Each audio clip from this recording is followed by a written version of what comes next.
So guys, you were probably searching for social proof on YouTube, and hopefully that's how you stumbled on this video. And there's a ton of content on social proof, and I don't think much of it is very good. And what we wanted to do, the only reason we're making this video is because we wanted to take a more practical approach to discussing social proof and share counterintuitive and non-obvious ideas. And we are two practitioners. My name is Rishi. There's my partner I'm Lorenzo. Lorenzo. And we've been focused on e-commerce now for over a decade. And as a result, we're not just talking about this stuff, we actually do this for a living. And we wanted to actually bring practical examples that would be relevant to CEOs of DTC, direct-to-consumer brands, but also relevant to junior marketing people who are kind of getting started on their journey, because how you start off really, really matters. So social proof is a very important concept, and we want to give you the proper definition of social proof. So I'm just going to get started. The way I kind of think about it is that social proof, the reason why it matters is because consumers are looking for confidence about a purchase that they're about to make. Making a purchase, pulling out your credit card and buying from a website for the very first time, as you can imagine, can cause a lot of anxiety. Buyer is looking for evidence from other people. If I'm buying a lipstick, I want to hear the opinions of other people that have bought that lipstick and used that lipstick. And that's more important to me than what the retailer is saying. And that's the reason why social proof matters so much. One of the things that I should mention before we even get started is that the importance of confidence is really at the foundation of e-commerce. Like if you look at whether you live in Italy or you live in France, it doesn't matter. You pick up a note, a dollar bill in the US. What is that? It's a piece of paper where someone is making a promise that this piece of paper is worth $1 or $5 or whatever it is. It's all based on trust. So if that trust is taken away, then all commerce comes to a grinding halt. So Lorenzo, I want to get your opinions on this. And talking about trust, when it comes to trust for conversion rate optimization kind of like purposes, you and I are CRO practitioner. Trust can have different shapes and forms. When a user lands on a website and is like navigating through the website, and I want to give you like some kind of like ideas of questions that are going on in the mind of the user when it comes to trust when navigating on the site. One question could be like, oh, I've never heard of this website or this e-commerce before. Are they a legit company? And this is actually quite important, especially because, for example, on Amazon, you hear like companies selling fake stuff. So a lot of like users would arrive on the website with what I call like a package of like a bad experience. Maybe they got fraud or scammed in the past. So that question is going on in their mind. The other question going on around trust is, can I trust what this website, what this e-commerce is saying on the site? Every single claims, every single statement, can I trust that? And where is the proof to show that they're saying is correct? The other point I have is like, okay, fantastic. This company is saying X about the performance of the product, but can I trust what they say about the performance of the product? Like, oh, you'll be able to try this skincare product and all your pimples will be gone by 30 days, right? Can I trust the performance of that product? The next question is, should I trust the product that will be able to help me achieve whatever the outcome I want? Because again, when we buy a product, we're actually buying outcomes. We're trying to make a progress. So I need to be confident that the company is able to deliver on those outcomes. And then, should I trust what people are saying about the product? Because obviously, on an e-commerce, there are like reviews, and should I trust these reviews? That there's a lot of kind of like, skepticism in general around reviews because of, again, probably like Amazon's reasons with the whole like fake reviews and so on. And then finally, like, should I trust to actually type in my credit card number on this website, or will my credit card get cloned, tomorrow, and I will be charged for some amount that I didn't purchase? So these are kind of like what questions that are going on in the mind of the user in terms of trust when they land on a site. Yeah, and the thing is that if any one of these things can derail the sale, and so you don't have to fail on all those fronts. You can just have a little bit of anxiety that the buyer has, and that's a good enough reason for them not to buy. You know what, I'd like to add to this point by also saying that the classical definition of social proof, I think, is it's kind of looked at in a very specific way. So if I'm an online retailer and if I have customer reviews on my product page and I have, let's say, 10 reviews, 15 reviews, whatever it is, there's a tendency to say that I've solved the social proof problem, so I can now move on to other things. Yeah. And we kind of look at it differently. So we think that social proof needs to kind of permeate and extend to all aspects of your business, even extending to things like product packaging and how you handle returns and all of that stuff.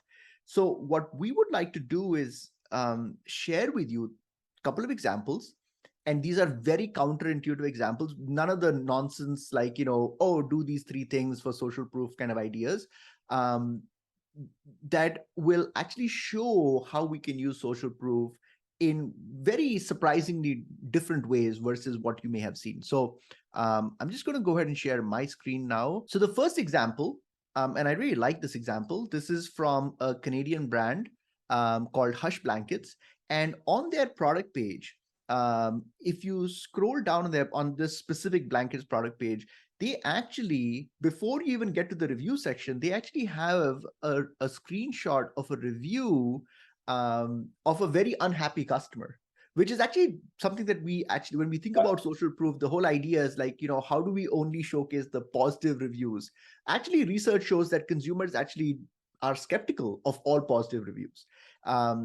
So what they've done that I think is very clever is that instead of like, because their product is fairly expensive, and this customer has written a negative review saying basically, look, I bought 2 of your blankets, I paid over $600 for those blankets, and then I found a homeless person using your blanket, and it's like, why did I pay so much money if homeless people can afford it? And they kind of responded to Karen, and they explained to her, like, for every 10 blankets we buy, we actually donate blankets to needy people, and that's how the homeless person got the blanket. But I think this is a genius strategy, because they have kind of, I didn't even think about this, like I was thinking about the fact that it's very expensive, but suddenly they've like taken this and made this into a amazing quality. And I think this is a good example of like using a negative aspect of social proof and actually making it beneficial for you. So Lorenzo, I don't know, I hope you like that example as well. I love that. Very original, very creative. I've never seen it before. So Yeah, and that's great. part of, I think, our idea is that we want to show examples of things that you probably have not seen, so you can kind of improvise on this. Don't copy this, but improvise on this and say, how can I apply this to my business? I'm going to share with you another example, and this, there is some statistics with this. I think this is going to be useful to you, which is that 54% of consumers read at least 4 reviews before buying a product.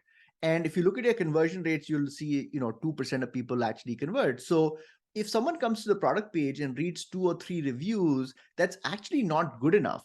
You actually need them to read 4 reviews or maybe even more reviews, because it makes logical sense that there would be a direct correlation between how many reviews they read and the likelihood of them buying. And so I was doing an experiment for a client, and I ran so I wanted to play with this idea. So my thought was that, look, they have lots of reviews in their product page. How do I kind of incentivize people to read more reviews? So again, so what I did was, and I'm gonna zoom in here. Hopefully this is big enough. I don't want to make it too big, but what I've done here is, so this is their product page, this is their mobile page, and this is the review section. And you'll notice we've added actually a frosted glass behind. You can't even see the reviews. And in the forefront, we've added a sales message. And it says, what we say about our product doesn't matter. What matters is what, this is a men's product. So we said what 5,730 men say. We only ask that you spend and read at least 10 reviews. That's all.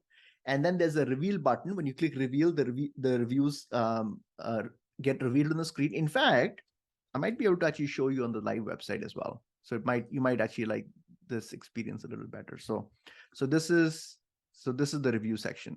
So this is the interface, and you can see this is the message. And notice what happens when I click reveal. It shows the reviews. The idea is, and we ran this as an experiment, but the idea is that if we can incentivize people to read more reviews, will that positively correlate to higher conversion rates? So if your objective is to increase the consumption of social proof, this might be an interesting idea for you to consider. I want to say something about the previous example. This is very clever what you're doing here, Rishi, because basically you're shifting the behavior of the users, not just probably not those that would have read reviews anywhere, but those that maybe would have scrolled, right, and maybe like would have gone into like reading one review by one review, which is who you call the diggers, right? That's right. So you're basically telling them, make sure to do X. So you're almost like, if they were in front of like two streets and they're telling them, no, go here, make sure that you do X before you go towards that route, which I think is very, very clever. Thank you. My example is actually from a huge company. It's Glossier skincare brand, super successful. I believe they're like 9 figures company. And what I really liked about their product page is here they have a section where they basically display the clinical trials.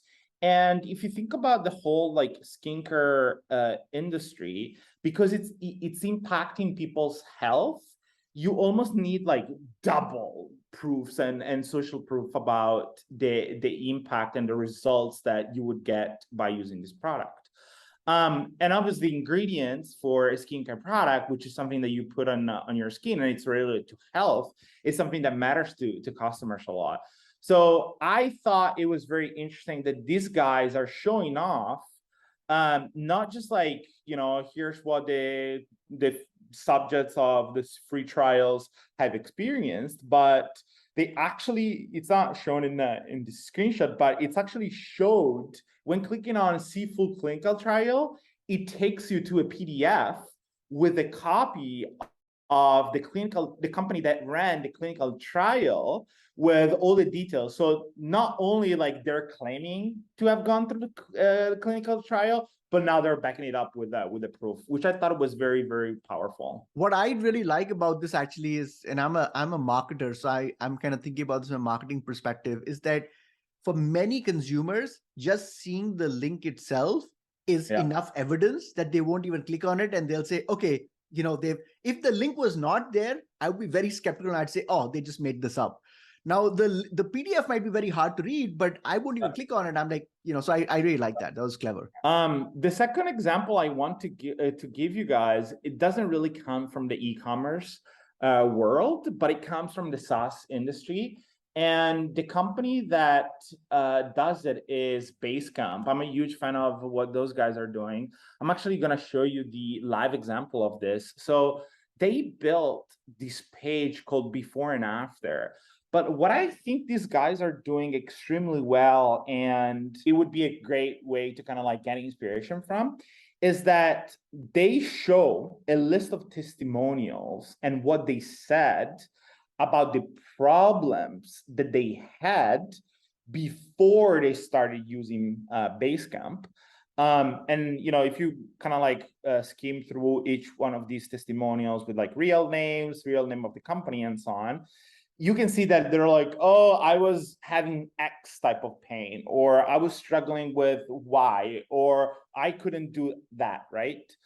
And then scrolling down, what I think it's very clever is, this headline that says, after switching to Basecamp, PAM, and now you have, a bunch of customers that explain what kind of results they got from the product after they switched from whatever they were using before to Basecamp.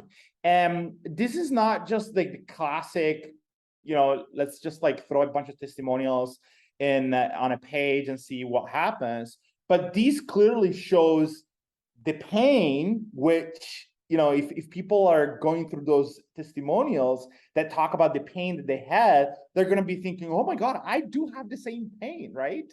And then looking at what the results look like after these people I've started using the product, after using Basecamp, they're like, oh my God, I do want to be in the same situation as these people that got the results. So I thought this one was a very powerful type of before and after social proof driven page that some people might want to get inspiration from. Yeah, and I like the fact that they didn't just have like two before stories and two after stories, right? So they Yeah. had like different varieties because the use cases are different, right? Circumstances are different. So I think that's another yeah, it's a really good example.